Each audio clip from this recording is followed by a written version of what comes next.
Alors, je vous avais dit que je vous ferais une vidéo sur le monde des 0D, hein, pareil, je dois traduire le bouquin, en tout cas, je dois faire des synthèses. Donc, ça va me demander un petit peu plus de temps.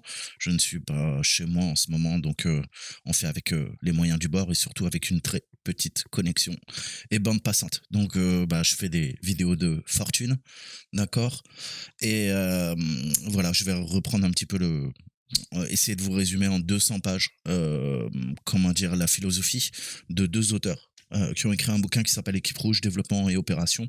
On a Joe Vest et James Turberville, qui ont écrit un bouquin il y a quelques années, qui m'a inspiré, je sais pas, le mot est fort. En tout cas, j'ai appris des trucs sympas et pour tous les jeunes, qui veulent travailler dans le monde de la cybersécurité, vous savez qu'on a ces fameux cours Sens, hein, qui coûtent, la peau du bras, je vais rester poli. On a le SEC 564, hein, qui est dédié au Red Team Operation et à la Threat Emulation, à l'émulation de menaces. D'accord. Donc, on va reparler Red Teaming. Le but, c'est d'introduire, hein, des concepts, quand ce sont pas des saltimbanques, mais des professionnels d'équipe rouge, hein, et qui vont s'adapter, hein, aux menaces émergentes. On l'a vu dernièrement avec toutes les cyberattaques qui ont pu toucher notre pays. On voit que c'est de plus en plus prépondérant. Alors c'est vrai qu'on passe beaucoup de temps et beaucoup d'argent, hein, qui sont consacrés naturellement à la protection des actifs numériques critiques, hein, au sein de notre pays. On a de nombreuses organisations, hein, qui vont se concentrer à la fois sur les tests de sécurité, sur la mise en conformité et sur des examens, parfois à portée limitée, parfois à portée illimitée, hein. Vous savez, le principe de black, grey et white box, hein, quand on fait un audit. Alors ça a plusieurs sens. Nous, ça a un certain sens en red teaming. Ça a un autre sens quand vous faites du reverse, etc., etc., etc. D'accord. Mais le but de ces tests, parfois limités, c'est malheureusement donner à une organisation, à une entreprise, un faux sentiment de sécurité, hein. Le contrôle est une illusion, disait euh, le héros de Mr. Robot. Je crois qu'on est dedans. D'accord. Les organisations, elles pensent que une simple évaluation peut suffire, hein, mais on sait que la technologie, c'est une chose, et elle est parfois faillible, et plus la technologie est complexe, plus le système d'information est complexe, plus parallèlement, il en devient défaillant, il en devient faillible, hein. Je vous fais tout le temps cette métaphore du colosse au pied d'argile. Mais il y a également les personnes, il y a également les processus. Tout ça, on peut venir les attaquer. D'accord. Donc, améliorer la posture de sécurité, c'est une chose, mais il faut aussi, malheureusement, le nerf de la guerre, c'est l'argent, adapter le budget, les ressources, hein. Et parfois, on a des contraintes, contraintes temporelles, contraintes économiques pour protéger les actifs les plus critiques, que ça soit un État-nation, la France en l'occurrence, chez nous, ou le secteur industriel, le secteur économique, d'accord, les entreprises dans le monde privé. Tout ça est corrélé, hein. On a nos fleurons, certains font partie de l'État, certains sont privés, mais vous savez que maintenant il y a cette fusion en fait, hein, entre l'espionnage industriel, l'espionnage économique, la guerre économique, la guerre cognitive et le red teaming, et après militaire, hein, puisqu'on va monter des opérations, on peut se servir de la cyberguerre pour influencer, pour désorganiser, hein, pour manipuler, les psyops, tout ça, tout ça, tout ça. Mais c'était un peu, comment dire, déstructuré, j'ai envie de dire. Mais on voit que depuis une dizaine d'années, ça devient prépondérant, même dans nos vies de civils. On n'a pas besoin de travailler dans l'armée pour voir que certains tirent les ficelles. Il se passe des choses, il se trame des choses. Alors parfois qui sont exposées, parfois qui sont non exposées, hein, surtout dans le monde militaire, puisque parfois il y a des choses qui sont secrètes, d'accord. Et puis on va essayer de déstabiliser des pays. C'est une lutte parfois invisible. On s'en rend pas compte, hein, parce qu'on n'a pas encore tout, les pièces du puzzle, hein, pour avoir cette vision holistique, pour comprendre en fait. Nous, en tant que citoyens, ça nous dépasse parce que on a autre chose à faire et on n'a pas tout le temps ou les capacités ou les connaissances pour agglomérer toutes ces données et avoir une vision objective de ce qui se trame en fait en termes géostratégiques, géopolitiques. Et c'est normal. Il y a une part de secret. Donc, si on revient au red teaming, il faut bien comprendre que vous avez ces certifications que vous allez passer après, vous allez devenir des professionnels. On commence généralement par des petits trucs, hein, JPT, ce que vous voulez, PJPT. Après, on va essayer de viser l'OSCP. Et après l'OSCP, vous avez encore d'autres formations. Il y en a un paquet, hein, de toute façon. Et puis, je vous parlais de la SEC 564, qui est vraiment dédiée, hein, aux opérations rouges et à l'émulation de menaces. Alors, Encore une fois, quelques conseils pratiques pour faciliter la gestion et l'exécution si vous voulez être red teamer plus tard, hein, professionnel, pas des saltimbanques, eh ben, il faut quand même définir ce qu'est le red teaming, hein. Alors, je vous ai donné plusieurs interprétations, hein, qui parfois sont les miennes, ou d'autres personnes beaucoup plus sérieuses qui ont travaillé dans le métier, d'accord, dans le monde militaire notamment, puisque je vous ai toujours expliqué que le red teaming à la base est issu de l'armée, hein, et ça remonte à très longtemps. Je vous avais parlé des jeux de guerre, hein, les Kriegspiel, mais l'école prussienne, hein. Quand vous êtes dans l'armée, on apprend beaucoup de choses, notamment le principe de drill, hein, mais j'en avais déjà parlé dans mes vidéos ou quand j'avais fait cette conférence avec la gendarmerie. Donc, ne confondez pas. Je vous ai dit, la Red Team, c'est aussi un fourre-tout. D'accord. Mais on a tendance à associer le domaine de la cybersécurité et la Red Team ensemble. Alors, c'est parfois vrai, mais ça peut être aussi totalement faux, hein. Si on se base sur les concepts militaires, ben, je vous ai dit, il en a fallu du chemin, hein. Ça s'est fait, ça a mis quasiment 50 ans, d'accord, pour arriver ensuite dans le monde privé, un peu public, enfin, en tout cas, ce que j'appellerais l'espace commercial, d'accord. C'est-à-dire que moi, petit civil, n'ayant pas fait l'armée, ben, je m'intéresse à tout ça. Je pense pas que ça, 50 ans, c'était possible. Pourquoi? Parce qu'on n'avait pas Internet, parce qu'on n'avait pas accès à ces connaissances. C'était un milieu très privilégié, très secret. D'accord. Donc on a, comme toujours, hein, de nombreuses interprétations quant à définir la portée et la qualité des engagements de sécurité actuels. D'accord. Il y a parfois des confusions qui peuvent se créer. Et pareil, les entreprises, elles tentent, hein, de mesurer la menace. C'est ce qu'on appelle la gestion de risque, hein, à certains points. Mais ça, la gestion de risque, ça englobe bien plus de choses. Mais le but, c'est d'essayer d'avoir des évaluations de sécurité de qualité. D'accord. Donc la complexité du red teaming, c'est déjà sa définition. D'accord. N'importe qui peut taper une recherche sur Google, mais après, il y a de nombreuses définitions, il y a de nombreuses interprétations, d'accord? Même par les professionnels de la sécurité sur Twitter, hein? Petit clin d'œil à eux. Donc, le but, c'est d'apporter une certaine solution, en tout cas pratique, à toute cette confusion, puisque, bah, en fonction de l'un ou de l'autre, on aura peut-être parfois une vision morcelaire, hein, une vision différente du sujet. Donc le concept Red Team, c'est une approche unique, différente des autres tests de sécurité. C'est ce qui résumerait le mieux la chose, hein. Il s'appuie fortement sur des tactiques, des techniques, des procédures, les TTP. Je t'en parle tout le temps, je vais arrêter parce que je sais que ça te saoule, mais on fait de l'émulation de menaces et ils sont essentiels, hein, ce qu'on va appeler le mode opératoire d'attaque à la simulation réussie de techniques réalistes de menaces et d'adversaires. D'accord. Alors, ça peut être utilisé le MOA en cyberguerre, d'accord, mais le MOA en threat intel, en CTI, d'accord, c'est l'analyse en fait des tactiques, techniques, procédures, d'accord, qui construisent le MOA, le mode opératoire d'attaque. Les bons résultats de la Red Team, c'est plus qu'une simple liste en fait de failles identifiées lors d'autres tests de sécurité. C'est ce qu'on fait en pen test, d'accord. La Red Team va au-delà, d'accord, et en plus entre le monde militaire et le monde civil, ça n'a pas les mêmes fonctions. Ils permettent de mieux comprendre en tout cas la manière dont une organisation, une entreprise va réagir à une menace réelle. Et ensuite, il va essayer de déterminer où se situent les forces et les faiblesses de l'OPSEC, de l'entreprise. D'accord. L'opération de sécurité. Mais la sécurité, c'est pas que des opérations, c'est aussi de l'infosec, la sécurité de l'information, hein. Je vous ai dit que l'information est la sécurité de ces opérations pour une entreprise, eh ben, c'est ce qui va permettre d'endiguer les problèmes d'espionnage industriel, d'espionnage économique, technique. D'accord. Alors, bien sûr, comme tout en cybersécurité, et il y a de plus en plus de gens qui veulent détruire le terme offensif. La sécurité offensive, ça leur plaît pas. Ils voudraient qu'on soit tous défenseurs. Mais après, je vous ai dit que la Red Team est défenseur, puisque quoi? La meilleure défense, c'est l'attaque. Il faut des attaquants pour stimuler la partie défensive. Mais les attaquants, en Red Team, sont au service de la défense. D'accord. Donc c'est encore un faux débat. Et je vois plein de professionnels. J'écoute des podcasts en ce moment. On veut détruire ce terme de sécurité offensive, hein. On voudrait que les outils ne soient plus publiés en open source. Parce que, soi-disant, et je pense que c'est un biais cognitif, un raccourci, de dire que, ok, certes, on peut trouver des outils offensifs sur GitHub, vous savez que je les collectionne. Est-ce que pour autant vous allez les utiliser dans la nature? S'il y a une infime partie de petits cons qui le font, est-ce que à partir de là, ben, il faut qu'on arrête. Il faut qu'on arrête de publier en open source. Il faut que tout soit en closed source.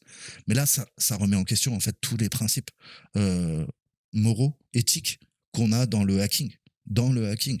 Et par nature, le hacking est éthique, il n'y a même pas besoin de le préciser. Encore une fois, les gens qui font du sale ne sont pas des hackers. Ce ne sont pas des hackers. D'accord? Alors, je crois qu'il y a un faux débat et je trouve ça assez inquiétant puisqu'encore une fois, je rappellerai les bases du hacking, c'est l'échange. C'est justement cette communauté open source. Mais je vous avais déjà expliqué tout ça dans mes vidéos sur la mentalité du hacker. Mais certaines personnes, en fait, jouent sur cette peur. Hein.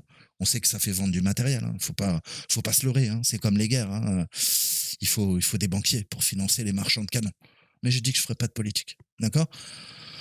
Donc, il est essentiel pour les professionnels de comprendre la menace. Hein, et ensuite, les outils, les techniques, les manières efficaces, efficientes, hein, à la fois pour se défendre, mais aussi pour comprendre son adversaire. D'accord? Et tout ça de manière professionnelle. Donc, il faut, et j'essaierai d'apporter des conseils pour apprendre, en fait, comment être un team leader, comment gérer et exploiter une équipe rouge professionnelle en me basant sur des vrais professionnels, hein, parce que moi, encore une fois, je ne suis qu'un saltimbanque. Et encore une fois, le but, c'est d'avoir des missions de qualité et que vous en ressortiez grandi, parce que peut-être vous allez travailler sur des systèmes informatiques que vous ne connaissiez pas ou des applications que vous ne connaissiez pas, et ça va vous pousser dans vos derniers retranchements. Et après, la partie la valeur ajoutée pour votre client, eh ben, c'est justement sécuriser les opérations de l'entreprise, gérer l'obsèque, gérer l'infosec même, hein, je vous le répète, les deux sont liés, étroitement liés pour moi, ça n'engage que moi, mais certains concepts de la Red Team qu'on va développer, le but c'est d'acquérir une compréhension des fondamentaux, de l'émulation de menaces, hein, je vous l'ai toujours dit, on émule les méchants, on ne devient pas les méchants, on les émule, ça fait une grosse différence. Donc derrière, il faut de l'éthique, de la probité, de la déontologie, du professionnalisme. D'accord? Et le but, c'est de renforcer la posture des entreprises. Alors, j'en ai rien à foutre. OK. Mais si tu es professionnel de la sécurité et que tu veux approfondir tes connaissances en red teaming, je te le conseille. Si tu es testeur d'intrusion, si tu es pirate éthique, d'accord? Pirate éthique. Oh, ça fait une certaine dichotomie, hein? On dirait un oxymore, comme on dit en français. Mais si tu cherches à comprendre le red teaming et pourquoi c'est différent et pourquoi les défenseurs parfois ne comprennent pas ce qu'on fait, d'accord? Ça pourrait être intéressant de regarder ces vidéos, d'accord? Comprendre les méthodologies, les outils, les techniques offensives, ce que font les membres de l'équipe, de la red team, d'accord? Pour mieux comprendre leur métier en tant que professionnels. Tous les chasseurs de menaces, d'accord? Qui cherchent à mieux comprendre comment les équipes rouges peuvent accroître la capacité de cyber-résilience et surtout le principe de défense en interne et par strat, d'accord, par couche. Et puis toute la blue team, toutes les équipes qui travaillent, SOR, SOC, d'accord, grâce à leur SIM, etc., etc. Si tu bosses dans des bastions, tu fais de l'exploitation de réseaux informatiques, de défense, tu sais qu'on a ces principes, ces acronymes. On attaque du CNA, et tu sais qu'on peut avoir de l'exploitation de réseaux informatiques, c'est ce qu'on appelle du CNE. Et si on doit défendre au sein du TAO, de la NSA et de la CIA, on parle de CND, d'accord? Ce sont des termes offensifs, d'accord? Nous, en France, on dira plutôt LIO, d'accord? Lutte informatique offensive, au sein du comme cyber, d'accord? Et on a récupéré aussi ces acronymes. Mais je vous avais déjà parlé de ces acronymes en cyberguerre. Spécialiste également, si vous faites de l'analyse forensique, de la médecine légale, médico-légale, informatique, d'accord, si vous voulez mieux comprendre les tactiques offensives, encore une fois, je te répète tout le temps, essaye de te mettre dans la tête de ton adversaire pour pouvoir mieux le comprendre, d'accord? Vis comme lui, bois comme lui, mange comme lui, lis ce qu'il dit, d'accord? Essaye de le comprendre au plus profond, sa psyché, sa psychologie.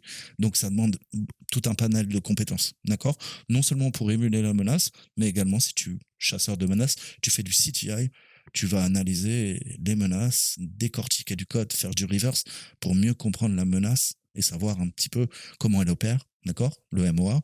Et puis après, derrière, les finalités. Pourquoi elle fait ça, d'accord?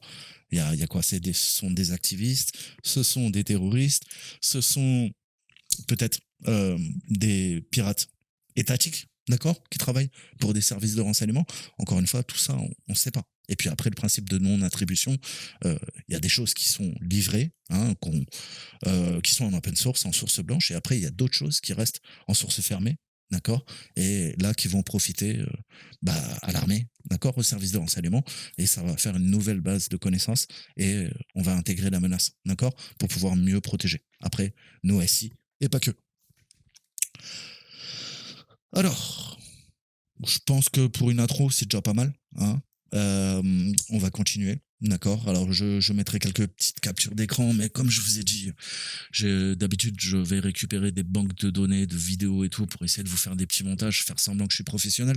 Mais comme j'ai pas d'argent, ma chaîne n'est pas monétisée, qu'il faut payer pour récupérer des vidéos, des extraits de vidéos sans avoir de problème avec la justice ou avoir des filigrammes, hein, un peu partout, et je trouve ça dégueulasse.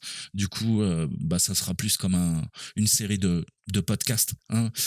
L'image n'est pas importante, concentrez-vous encore une fois sur ma voix, hein. Vous le savez, hein, je privilégie toujours le fond à la forme, d'accord? Je pourrais faire le beau gosse derrière mon écran, mais ça a jamais été le but, ni dans ma vie, ni sur cette chaîne. Vous le savez, je préfère me concentrer sur le fond, ce qui importe. Après, celui qui le raconte, ça n'a pas d'importance. Alors, comment on peut commencer à réfléchir à se professionnaliser et puis à mettre en place un programme de sécurité. D'accord? Il va falloir concevoir, déployer, gérer ce qui est complet, complexe, hein, difficile. C'est pas une tâche facile, hein. Je vous le disais en préambule, les entreprises subissent l'influence et la pression, hein, de sources multiples et souvent concurrentes, hein. C'est un marché parfois secret où les gens se tirent la bourre, hein, au sein du CAC 40, je vous l'avais dit, ou peut-être au sein du Nasdaq. D'accord?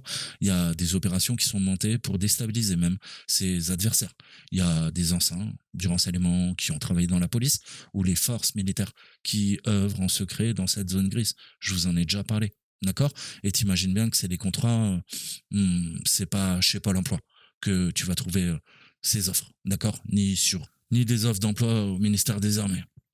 Donc cette pression, hein, elle peut provenir parfois de clients qui sont mécontents. On a le principe de conformité, et ça peut aussi être compliqué, hein. La mise en conformité, c'est un métier à part. La direction, parfois, hein, peut y avoir des complications. Il faut avoir cette vision holistique, hein. Les acteurs tiers, les pairs, les sous-traitants, les finances, hein, l'opinion publique, l'image de marque. Comment je gère mon image de marque? Comment je fais du PR, de la relation publique? D'accord? Et quelles informations accessibles au public me concernant? D'accord? Tout ça, eh ben, ça va, et j'en cite que quelques-uns, ça va justement, en réfléchissant à tout ça, il va falloir définir une politique qui va gérer l'image de marque, qui va gérer la posture défensive de l'entreprise. D'accord?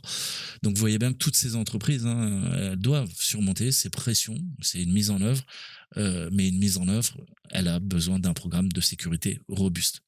Alors les organisations, quand je dis organisation, je parle des entreprises, mais ça a plusieurs sens. Il n'y a pas que les entreprises, d'accord?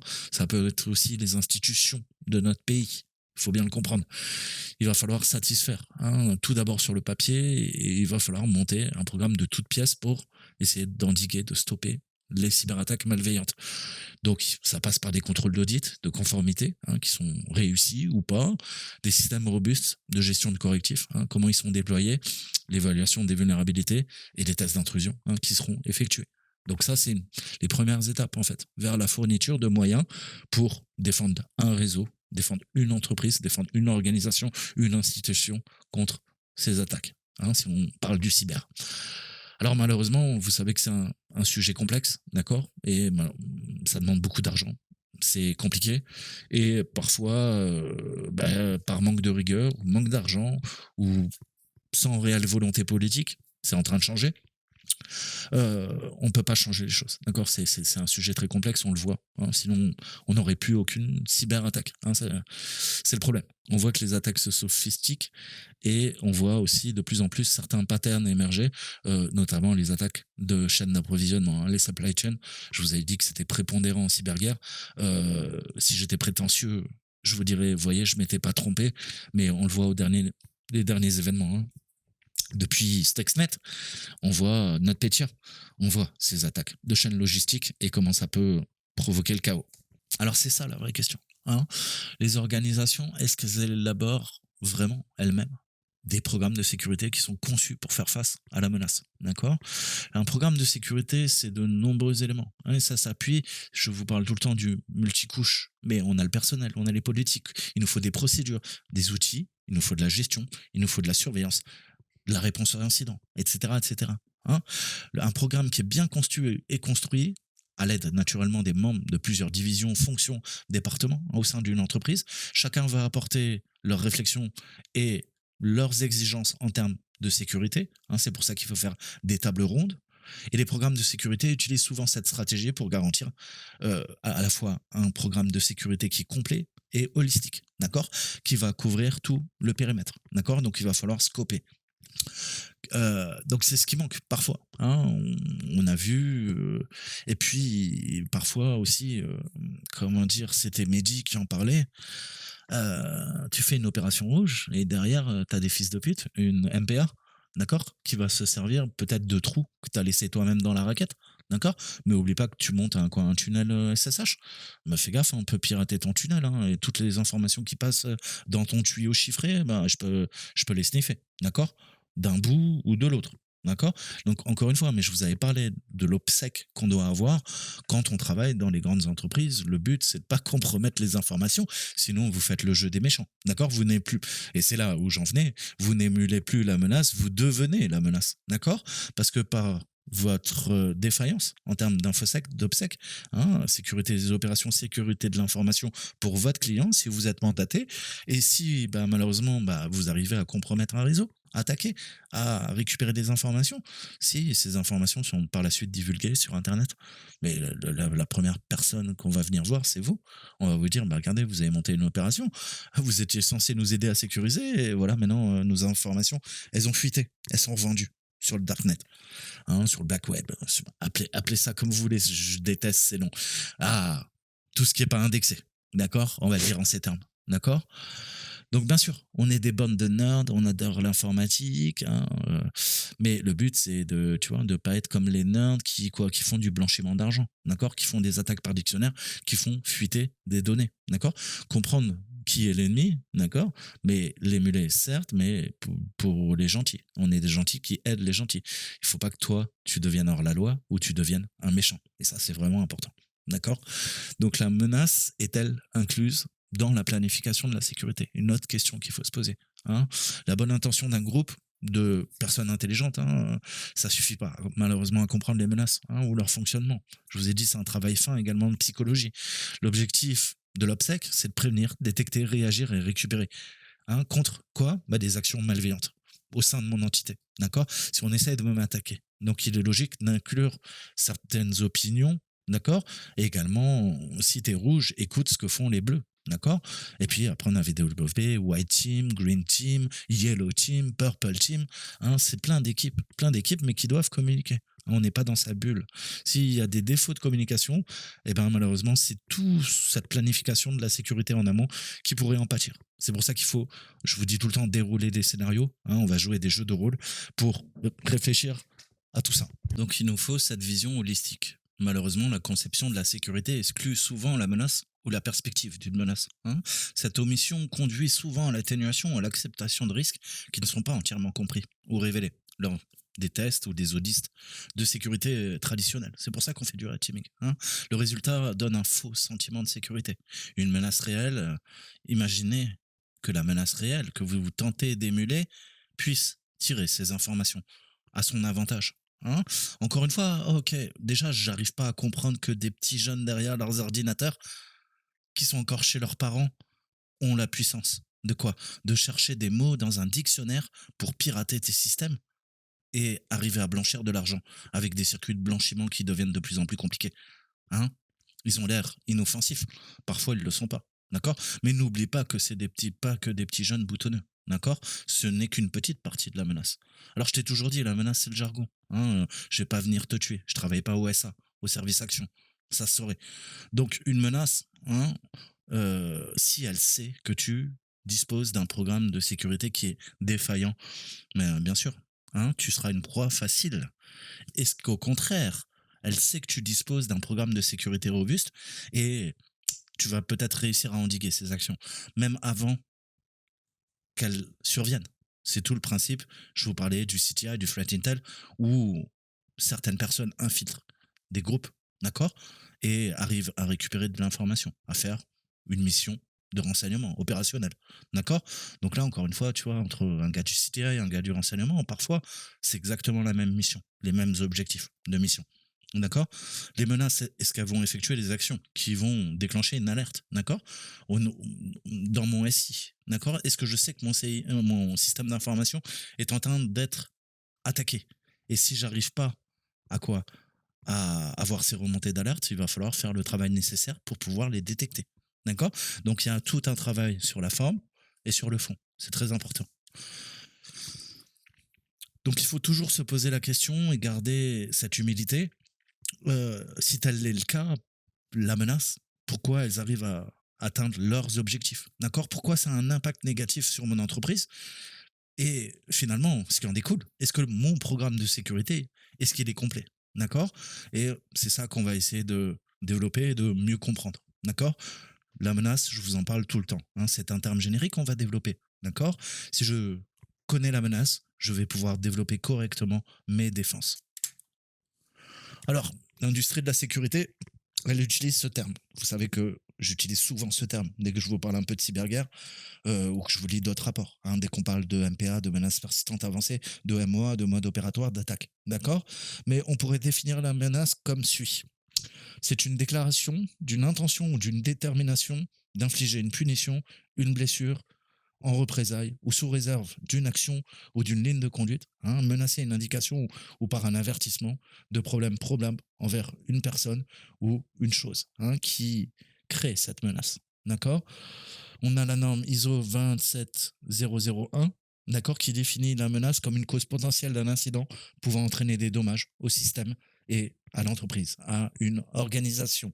On a le NIST américain, d'accord, qui est l'équivalent de l'ANSSI, si je dis pas de bêtises. Je peux me tromper, hein, allez vérifier, hein, comme toujours, tout ce que je vous dis, c'est toute circonstance, pardon, excusez-moi, ou événement susceptible d'avoir un impact négatif sur les opérations organisationnelles, y compris la mission, les missions, les fonctions, l'image, la réputation. Hein, je vous en parle tout le temps. Les actifs organisationnels, les individus, les autres organisations, ou même la nation.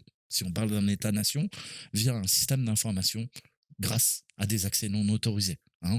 On peut faire du déni de service, de la destruction, de la divulgation, de la modification d'informations.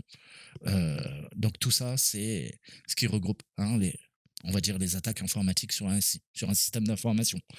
Donc il nous faut examiner le contexte des menaces de cybersécurité.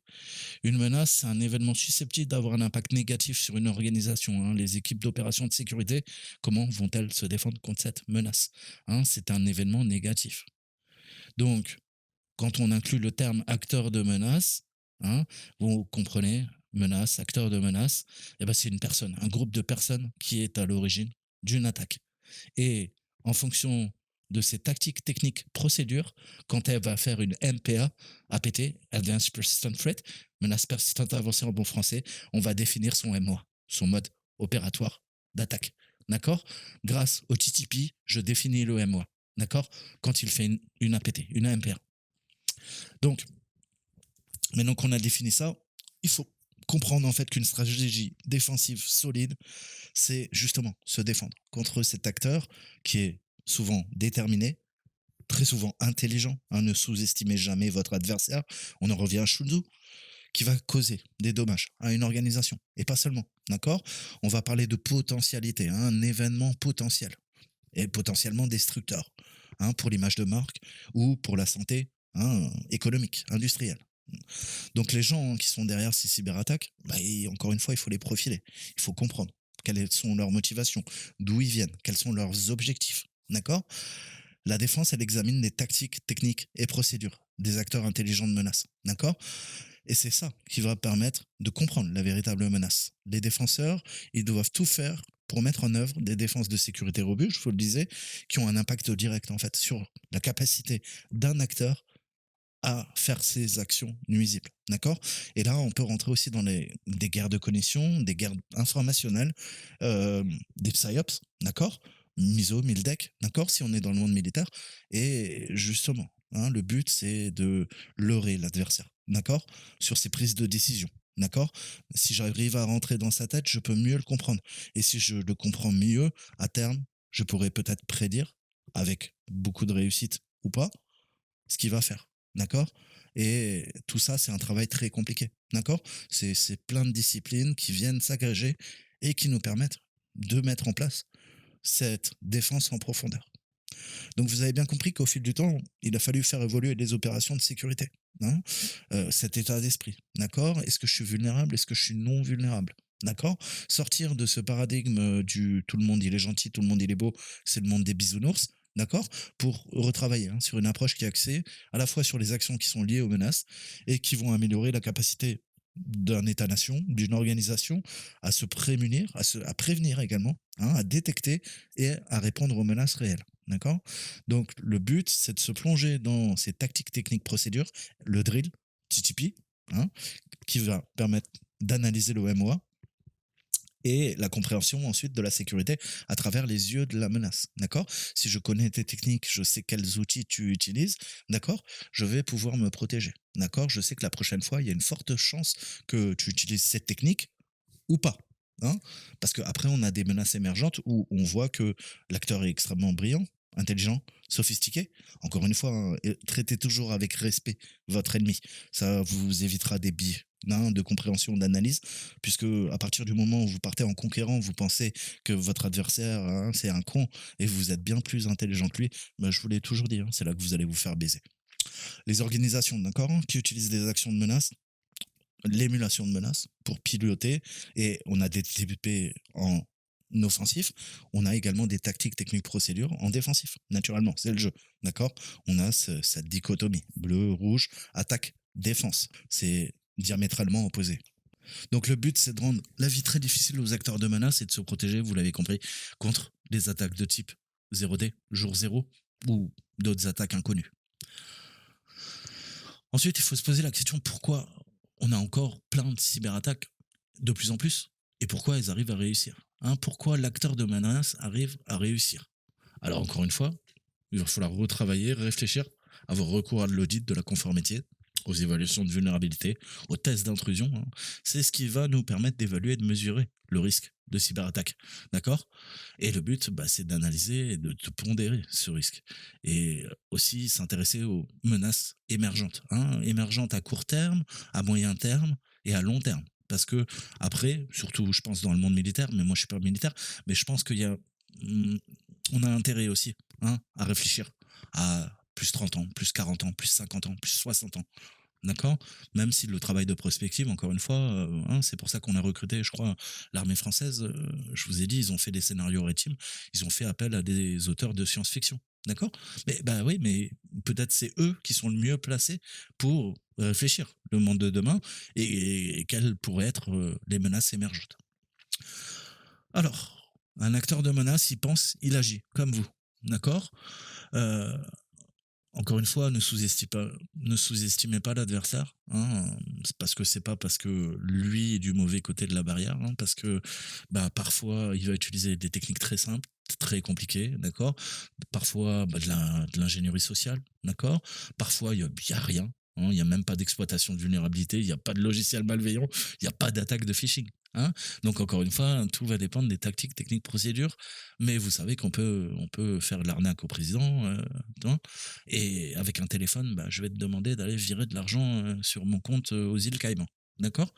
Donc, il s'agit simplement des moyens qu'un acteur de menace hein, peut choisir pour atteindre son adversaire et son objectif final. D'accord. L'acteur de menace, c'est une cible pour nous, mais en fonction de la menace, c'est ce qui va conditionner le programme de sécurité et toute la suite d'outils de sécurité. Hein, on va parler d'EDR, XDR, antivirus, système de détection d'intrusion, pare-feu, etc. etc. Hein, le but, c'est ils sont déployés hein, dans les infrastructures pour stopper les cyberattaques. Alors, un bon acteur de menace, il va pas partir les mains dans les poches. Hein. Je vous ai dit qu'il y a une phase de reconnaissance et c'est la plus critique. D'accord. Et pareil, lui, il est pas con. Il va pas vous sous-estimer. Hein. Il va pas dire cette entreprise, c'est tous des cons, on va les pirater. Non, non, non. Ils savent également que vous avez déployé des correctifs, que vous avez mené des évaluations de vulnérabilité. Pourquoi? Pour réduire la surface d'attaque, d'accord? Vous avez traité certains exploits, d'accord? On a fait des tests de pénétration pour identifier ces chemins d'attaque, d'accord? Donc il a également sa mentale, sa psyché, d'accord? Sa compréhension de l'environnement. D'accord? Vous devez avoir une compréhension de votre environnement, mais pensez que lui-même a sa propre connaissance de votre environnement, puisqu'il va venir vous attaquer. D'accord? Ça, c'est des choses il faut bien comprendre tout ça. Donc, c'est pour ça que le Red Team, c'est plus que le testeur de sécurité traditionnel. C'est plus que du pentest. D'accord? C'est plus que de lancer un scan de port, énumérer l'ensemble des actifs sur un réseau. D'accord? L'acteur de menace, lui, il a une certaine psychologie, une finesse. Il a également des outils d'analyse, de vulnérabilité, qui vont lui permettre de trouver l'exploit peut-être que vous n'auriez pas trouvé. D'accord? Les attaques des acteurs de menace, c'est des modèles adaptés, hein, et eux-mêmes, ils ont leur propre technique, d'accord? Donc une attaque, c'est plus qu'une analyse, je trouve un exploit et j'en tire un profit, d'accord? En revendant malheureusement les données. On l'a vu dernièrement, d'accord? L'acteur de menace intelligent, lui-même, il va évaluer ce que représente la cible, est-ce que ça vaut le coup de monter une opération, combien d'argent va me coûter cette opération, combien de ressources j'ai besoin d'allouer sur ce projet pour monter ma cyberopération. Hein. Il va analyser vos faiblesses, il va peut-être trouver ce qui n'a pas été trouvé par des tests de sécurité traditionnels. Hein. Encore une fois, un bon acteur de menace, je suis désolé de ces termes, c'est pareil, encore une fois, oxymore, mais un bon acteur de menace, il va prendre également des mesures pour analyser vous êtes la cible, d'accord? Il va établir son command and control, le command and control, ses opérations de persistance. Hein. Il a une connaissance fine de la situation, puisque il veut atteindre l'objectif souhaité. Hein. Et c'est le cas en cyberguerre. D'accord? Cyberprojection. Donc les personnes chargées de défendre une organisation, souvent, elles ignorent ou elles comprennent mal les mesures qui sont prises par l'acteur de menace. Pourquoi? Parce que je t'ai toujours dit, si toi, tu as été un jour un peu black hat, tu peux penser comme un black hat. Si tu n'as jamais été un black hat, tu peux le comprendre. Ouais, bien sûr. Mais comme je t'ai dit, il faut des pirates pour arrêter les pirates, il faut des méchants pour arrêter les méchants. D'accord?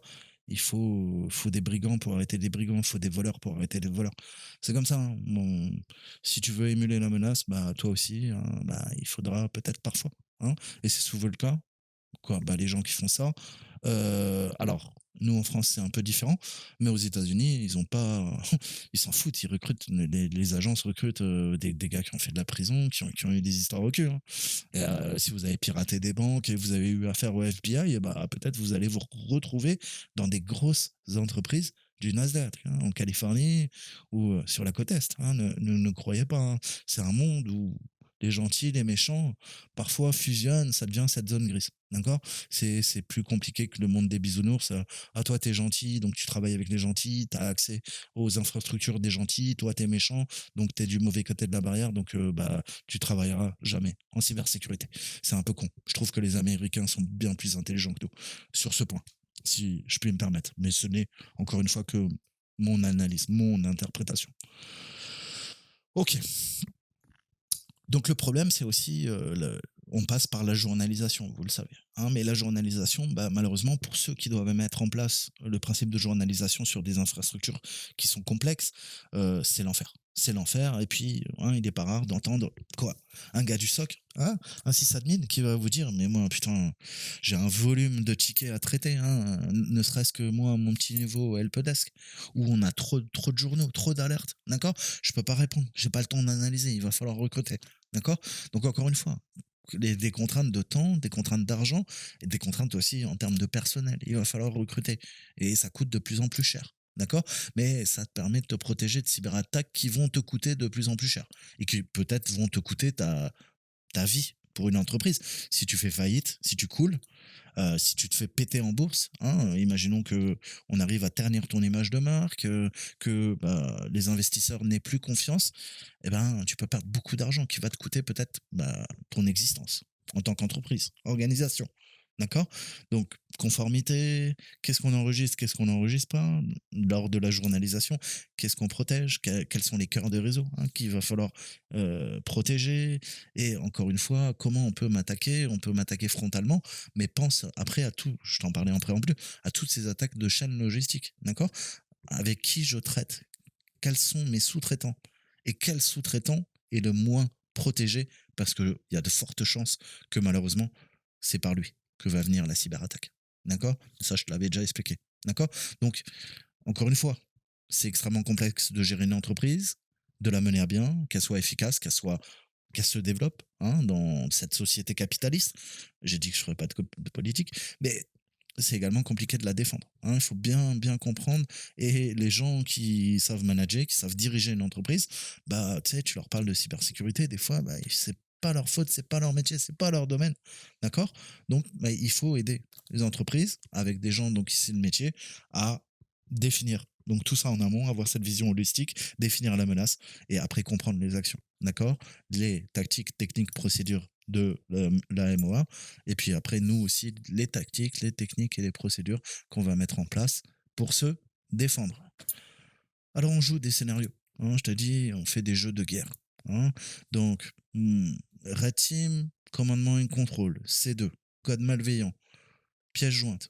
D'accord Si je te donne ces quelques mots, on va essayer d'établir un scénario. D'accord Une fois que j'ai commencé à évaluer hein, le réseau de la cible, l'acteur malveillant, ou nous, Red Teamer, pourquoi? Parce qu'on émule l'acteur de menace, t'as compris? On va passer à la technique de phishing, d'accord? Ou d'autres techniques. Mais là, ça sera le phishing. Ok, donc on a un acteur de menace, il fait du phishing, c'est la première méthode pour essayer d'accéder à une entreprise. Qui dit phishing, il va envoyer un email de phishing hein, à un petit nombre de personnes ciblées. D'accord? Donc le phishing, il contient une pièce Excel avec une attaque basée sur la DDE. Alors pourquoi DDE hein, mais au sein de Windows hein, donc on essaye de faire du fileless d'accord quand on lance les attaques par malware et le DDE c'est le Dynamic Data Exchange hein, pour ceux qui se posaient la question. Donc on a l'un des destinataires du mail qui va malheureusement ouvrir la pièce jointe, cela lance et exécute le code malveillant qui va établir le command line control. L'acteur de menace ensuite va passer par une série d'étapes qui inclut la connaissance de la situation, hein, de l'accès actuel, l'énumération de nouvelles cibles potentielles, l'indication des options de latéralisation vers ces cibles, hein, mouvement latéral.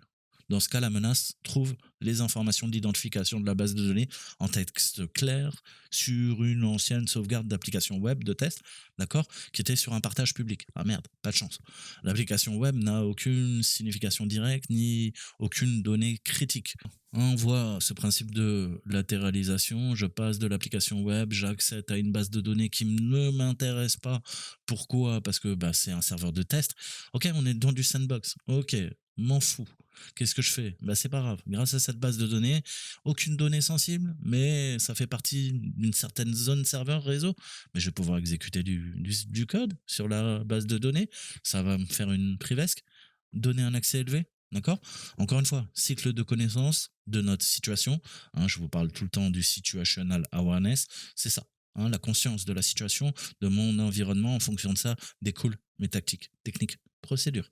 D'accord? L'acteur de menace, il va découvrir des informations d'identification qui sont stockées en mémoire. Il va quoi exécuter un petit Elsa, merde, péter le LSAS avec Mimikatz, modifier, et on peut récupérer tout ça. Et on sait qu'il y a, enfin, Mimikatz c'en est un, mais après vous savez que le code a été réutilisé dans de nombreuses cyberattaques. D'accord?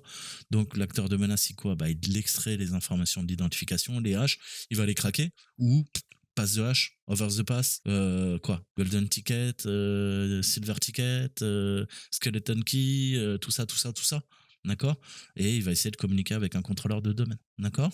Il va extraire les informations encore une fois d'identification encore plus élevées et il va devenir EA, enterprise admin, DA, domain admin sur le contrôleur de domaine, d'accord.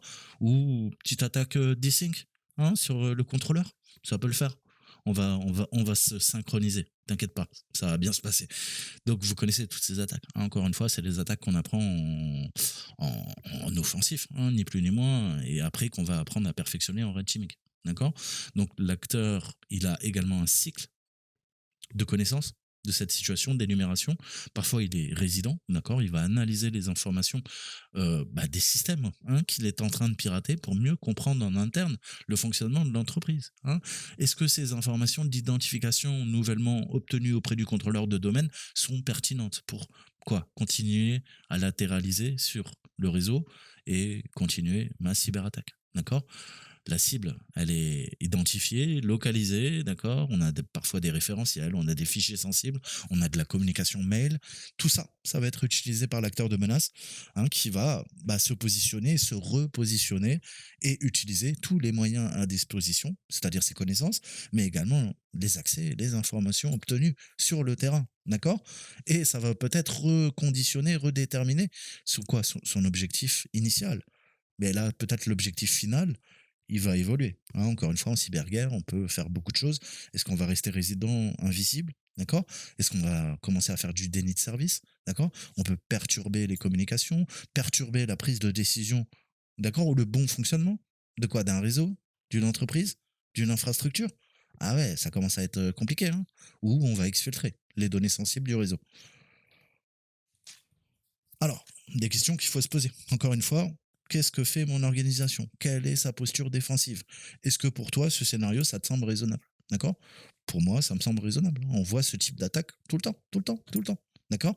Alors maintenant, quelles sont les opportunités pour détecter et prévenir, endiguer cette menace? Pareil, tout le temps des questions que vous devez vous poser. Est-ce que mon programme de sécurité va permettre de prévenir, de détecter et de répondre à cette menace? Est-ce que j'en suis sûr? Ou à 50%? 60%? Sûr à 90% que cette attaque, ça marchera pas sur mon infra? Mmh, tu vérifié? T'as fait des tests pour simuler ce scénario? Émuler la menace? Ah ouais, ça fait une grosse différence.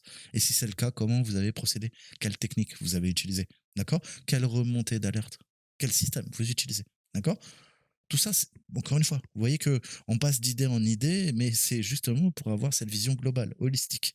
Quelle technique ou quel indicateur après on peut tirer, ou même en termes forensiques qui ont été laissés, du côté de la menace, des acteurs de menace, d'accord?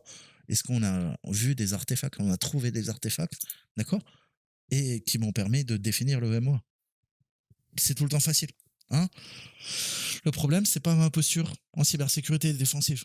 Mon problème, c'est mon salarié. C'est l'utilisateur final qui a cliqué sur le lien. C'est de sa faute. Il faut le virer. Mais non, pas du tout. Vous savez que même qu'en red teaming, on a tendance à protéger tout le temps, l'utilisateur final. Encore une fois, il faut responsabiliser les gens. C'est facile de dire, ah bah tu vois, tu t'es fait pirater. Parce que vous savez que si l'attaque est sophistiquée, n'importe qui peut se faire pirater. D'accord?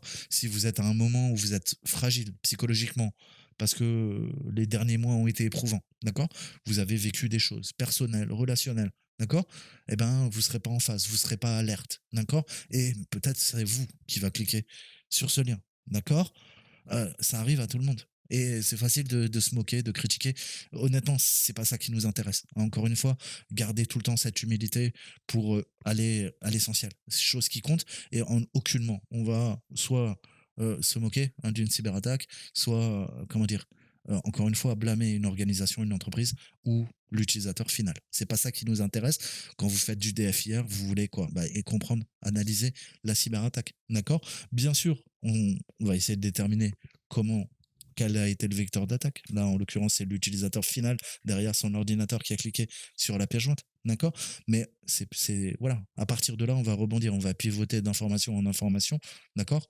On va faire un cycle de recueil d'informations. D'accord? Je vous avais parlé du RIS. Bah là, c'est pareil. En DFIR, on va avoir comme monosite, on va agglomérer la data, on prend la donnée brute en entrée et on en fait des synthèses. Et c'est ce qui va permettre de déterminer, d'accord? Tactique, technique, procédure. Comment a évolué la menace, d'accord? Et puis, voilà, le scénario le plus plausible pour essayer d'attribuer et de comprendre en fait ce qui s'est passé, d'accord? Qu'est-ce qu'a fait la menace? C'est quoi le MOA, le mode opératoire d'attaque, d'accord? Tout ça, c'est plein de données qui vont se structurer et pour bien comprendre ce qui s'est passé, malheureusement, il faut faire ce travail d'analyse médico-légale, de forensique et de réponse à incident. Donc ce scénario qu'on a défini indique l'ensemble du modèle de sécurité d'une entreprise et on voit qu'elle dépend pas seulement que sensibiliser les gens à ne plus cliquer sur des liens dans des mails, hein, puisque vous savez que malheureusement en entreprise, des mails, vous en recevez des milliers. Parfois, tout va dépendre du poste que vous occupez au sein de l'entreprise, mais il n'est pas rare que vous receviez des pièces jointes dans des emails, d'accord? Après, il faut se poser je vous disais, les actions qui ont été entreprises par la menace après ce clic initial, d'accord? Et on a de nombreuses organisations qui n'ont pas l'intention de confier toute la sécurité à un seul utilisateur, hein, mais il y a des mesures qui sont prises pour défendre les systèmes. Donc c'est ça qu'il faut considérer, hein. Une attaque de phishing conduisant à une compromission n'est pas, et j'insiste là-dessus, la faute de l'utilisateur final, mais plutôt d'un contrôle de sécurité insuffisant d'un environnement cible qui a été attaqué. Les utilisateurs finaux sont souvent accusés de compromission suite à une attaque de phishing, hein. Euh, Quand vous êtes en défense, hein, le, les défenses de sécurité ne sont pas destinées en fait à dépendre de la décision d'un utilisateur de cliquer ou non, hein. Je vous mets tout le temps ce mime, je vais vous le mettre, hein, mais tout est résumé là, d'accord? Je vous le mets quelques secondes, on peut continuer. Si un utilisateur victime d'une attaque de phishing entraîne une compromission à l'échelle du système, cet utilisateur avait déjà la possibilité, quoi, d'élever ses privilèges ou de compromettre l'environnement d'une autre manière, hein. Et puis là, en découle quoi? Bah, la menace de l'insider, hein, du salarié qui est quoi? Bah, qui est pas content de son entreprise et qui va chercher à la nuire. D'accord? Et là, le problème, c'est que parfois, encore une fois, ce principe de quoi? De least privilege, hein, le moins de privilèges, de compartimentation, de segmentation du réseau, de l'information, des systèmes d'information. Parfois, tu te retrouves avec quoi? Eh ben, avec des utilisateurs qui ont beaucoup trop de privilèges. Comme ma tante Janine, je t'ai dit, qui travaille à la facturation. Ou Robert, qui travaille à l'imprimerie. Ou l'éditique. D'accord? Donc encore une fois, en fonction de tes attributions dans l'entreprise, on en revient à ça, le besoin de savoir, hein, et le besoin aussi d'accéder. Qu'est-ce que tu as besoin de savoir qui pourrait être vendu ou qui pourrait être utilisé par un acteur malveillant en cas de quoi? Bah de cyberguerre ou d'espionnage industriel, intellectuel, industriel, économique, bref. Est-ce que tu as besoin vraiment de cette information pour faire ton travail? Est-ce que tu as vraiment besoin d'accéder à tous les serveurs de l'entreprise si toi tu travailles à la comptabilité ou à l'éditique, hein? Encore une fois, des choses simples, mais vous verrez que très souvent, bah, on accorde trop de droits, d'accord? Et vous le savez, on a le principe IAM en informatique, d'accord? Puis les ACL, tout ça, tout ça, tout ça. Les DACL sous Windows. D'accord? Donc, mais c'est important. Les droits, pareil, par granularité, on va adapter les droits sur un SI, quoi, sur un système Linux. Eh ben, vas-y, mais fais un chmod récursif en 777 sur la racine. T'inquiète, ça va bien se passer. T'auras plus de problème, plus de gestion de droits à effectuer. Ah, non, mais tranquille, tranquille, te prends pas la tête. Donc, je vous donne des exemples à la con, hein, mais c'est pour comprendre. Donc encore une fois, on n'accuse pas les gens de cliquer sur des liens. Il faut comprendre déjà pourquoi ils se sont fait avoir, pourquoi ils ont cliqué sur ces liens. Donc là, il faut les sensibiliser aux attaques par ingénierie sociale, hein, il faut former le personnel. Et après, remettre en question pourquoi, à partir du PC de Tante Janine qui travaille à la facturation, on a réussi à accéder à un cœur de réseau critique qui a permis d'exfiltrer les données, d'accord, et ou de rebondir dans d'autres systèmes, notamment notre département, notre division recherche et développement, d'accord. Et on a eu un concurrent qui nous a volé tous nos secrets. Merde, d'accord. Il connaît même, tu vois, les prix hein, à qui on revend, d'accord, à nos petits copains. D'accord. Alors toi, tu sors un médicament sur le marché et merde, ils ont la recette de notre médicament, hein, la petite popote.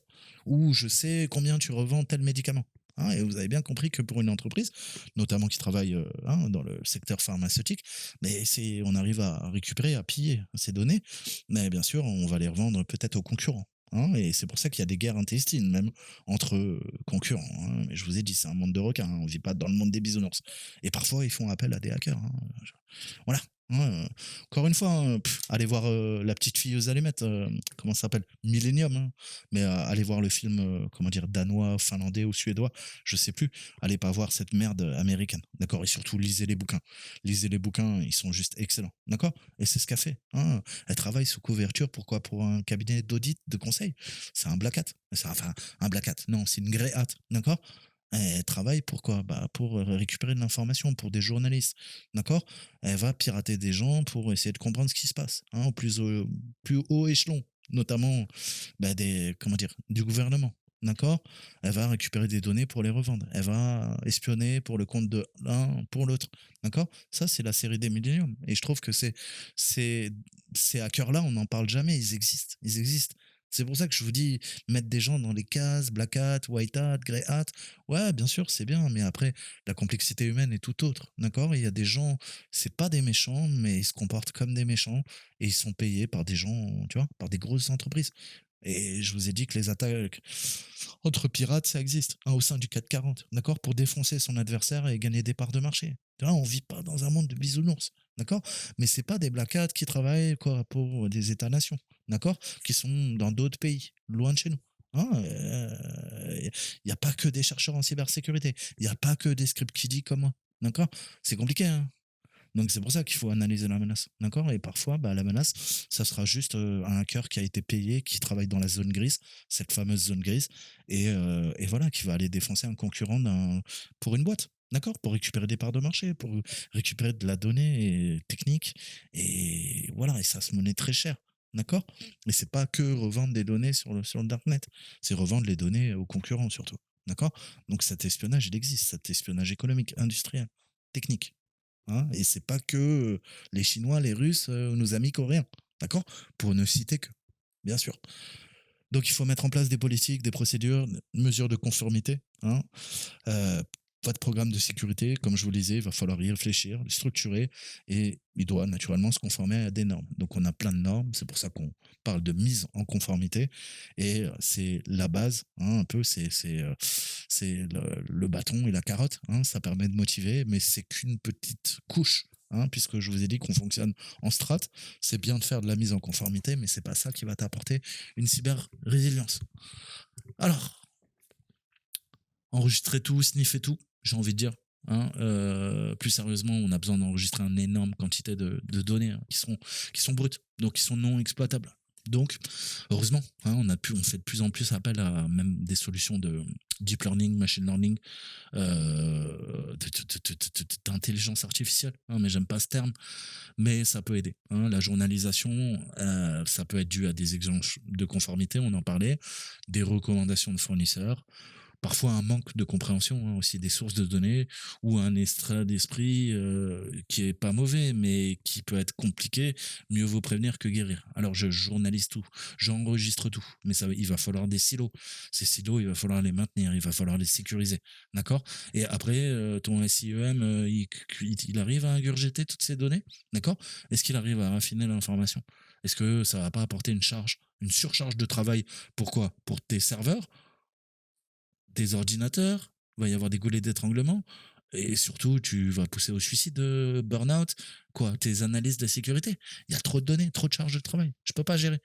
Donc, bah, tu as bien compris que là, on est en train de préparer la cyberattaque. Pourquoi? Parce qu'un jour, bah, tu as un analyse du SOC qui va être en dépression, qui sera pas à son poste.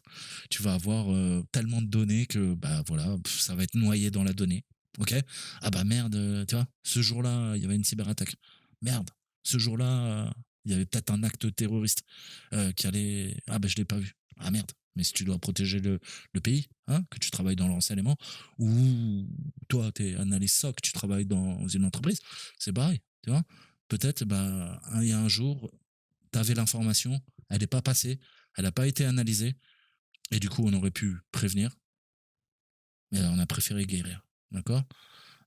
Et après, avec toutes les conséquences que ça peut poser, hein, non seulement pour une entreprise ou pour un État-nation, si jamais il y a des actes terroristes qui n'ont pas pu être arrêtés. Attends. Donc voilà, hein, c'est tout ça, il faut réfléchir. Et justement, trop d'informations, et j'ai pas le temps. Hein, et c'est pareil, je vous dis, pour les agences de renseignement, collecter le big data, les aspirateurs à données, on fait un petit coucou à nos copains de la NSA et leur centre de données à Bluffdale, dans l'Utah, hein, où il y a toutes vos données qui sont archivées. On leur fait un petit coucou, bon, des petits bisous. Et ben, pensez que ces données, ok, il va falloir les traiter. Ah, mais bientôt, j'aurai un ordinateur quantique. On va pouvoir ressortir et casser tous les systèmes de chiffrement. Tu vois, tout ce que j'avais récupéré de mes alliés, de mes partenaires, je dirais. Ça va être intéressant, mais je m'égare, c'est pas le sujet d'aujourd'hui. Donc patcher, patcher, patcher, patcher. d'accord, les menaces, eh ben, elles utilisent des exploits. Si je patch, il y a plus d'exploits. Waouh, bravo, bah, tu brillant, saltimbanque. Bravo. Donc plus sérieusement, hein, encore une fois, des choses simples, hein, tu peux encore contrôle. L'illusion est un contrôle. Le contrôle est une illusion. C'est exactement ça. Tu vas payer des infrastructures. Ah, le dernier pare-feu NG à 20 millions de dollars. Ah, ça y est, je suis protégé. Mais non, mais si déjà hein, t'avais analysé ta surface d'attaque et comprendre que bah il y avait de simples exploits qui étaient présents parce que bah t'as pas géré en fait ta gestion des correctifs, d'accord. Et c'est un facteur essentiel dans un programme de sécurité complet. Le but, c'est de tout le temps faire de la réduction de surface d'attaque. D'accord. Et des choses simples. Tu vois, là, tu demandais à un gars de patcher, tu vois. Je vais te donner un exemple. C'est toujours pas patché et j'ai un peu les boules. J'ai remonté une faille de sécurité à Nvidia. Ça fait plus de 20 jours maintenant. Et j'étais gentil. J'aurais dit, je ferai pas de public. Je vous aime bien et tout. J'ai des cartes 3D. Ça fait longtemps que je me fais pigeonner par votre entreprise. Je vous aime beaucoup, tout ça, tout ça. Et en fait, j'aurais dû leur mettre la pression. Là, je sais qu'il y a une RCE dans un programme qui n'appartient pas à Nvidia, mais qui est utilisé au sein de leur cadre ciel. D'accord. Je sais comment l'exploiter. Je sais que bah, va y avoir des exploitations bientôt. Et ça commence déjà depuis 2 semaines. Hein. Et encore une fois, tu te dis, putain, j'ai remonté. Alors, donc, ils sont un PSIRT. Donc, c'est leur, comment dire, leur team d'analyse à incident, et réponse à incident. Et ils m'ont pas répondu. Et là, ça fait 20 jours, quoi. Et je me dis, mais c'est un putain de binaire à patcher, mec. Oh, allô, quoi. Comme dirait Nabila. Et là, tu te dis, mais putain, c'est une grosse boîte qui travaille au Nasdaq, quoi. Et tu te dis, mais merde, quoi. Tu vois, des choses simples. Et ben voilà, patch, patch, patch. Pourquoi ce putain de binaire qui est présent dans leur solution depuis la dernière version qui remonte à plusieurs mois, d'accord, est toujours présent et permet une RCE au sein de ton système. Là, maintenant, aujourd'hui, si tu as GeForce Experience qui est installé sur ton ordinateur. Coucou, coucou les amis, hein, patchez vous-même. Attendez pas Nvidia. Donc voilà. Et 7 zip. Allez, pour les initiés. Donc, voilà, des concepts simples, mais au quotidien, même dans des grandes entreprises. Là, je te donne un exemple concret, tu vois. Et je l'ai fait ça de bon cœur. J'attendais pas 50 millions de dollars en bug bounty. Hein, en plus, c'est même pas une 0D. C'est une faille à la con. C'est une RCE de merde, tu vois. Mais bon, voilà, c'est pareil. Et on peut faire des attaques de chaîne logistique là actuellement. D'accord. Donc, pas cool. Pas cool du tout. Pas cool. Donc nos outils de sécurité nous sauveront. Ben oui, bien sûr. Tu vois, plus t'achètes d'outils, plus t'achètes de pare-feu, plus c'est mieux. Hein. Non, mais ça marche pas comme ça. D'accord. T'as des outils de sécurité, c'est de la merde. T'en as qui sont très bons. D'accord. Donc il va falloir auditer. D'accord. Certains savent comment ils fonctionnent, d'autres pas. D'accord. Et puis c'est comme un système d'information, c'est comme un Windows ou un Linux.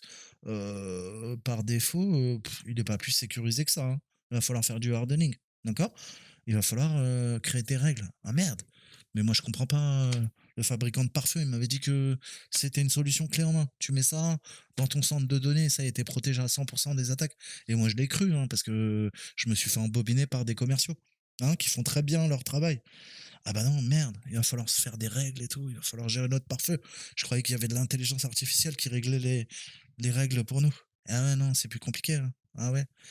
Donc, pareil, encore une fois, hein, on prend des choses pour acquis, mais sans ces audits, sans cette mise en conformité, sans cette rigueur professionnelle, hein, que tu sois ingé, techos, tu vois, admin 6, tout ça, hein, encore une fois, et puis la bonne circulation de l'information, bah, c'est ce qui permet justement de maintenir l'OPSEC, la sécurité des opérations. Hein, sinon, bah, on va se faire avoir, et après, vous savez qui en paye les pots cassés, ça va être la défense, ça va être nos analystes qui travaillent au SOC. D'accord. Donc, encore une fois, tu peux avoir un marteau et des clous. Moi, je suis pas charpentier. Hein. Je pourrais pas te construire une maison. Voilà. Donc il faut bien comprendre, hein. Je fais de l'humour, je déconne un peu avec vous, vous le savez toujours, je me prends jamais au sérieux. Et puis quand on traite de sujets un peu plus sérieux, là, pour le coup, bah, des fois il faut plaisanter un peu. Vous donner des exemples très bêtes, très terre à terre, mais qui, j'ose espérer, vous montrent, hein, que parfois des choses simples, bah, c'est pas appliqué. Et on pourrait faire mieux. Et le but en cybersécurité, c'est de tout le temps faire mieux. En tout cas, mieux que son adversaire, hein, celui qui veut nous attaquer. Donc encore une fois, la balle est dans ton camp. D'accord. toujours relativiser, jamais impliquer les gens directement, faire évoluer les processus, les schémas de pensée, les processus de pensée pour arriver à cette maturité organisationnelle, hein, et cette posture proactive et défensive dans une entreprise.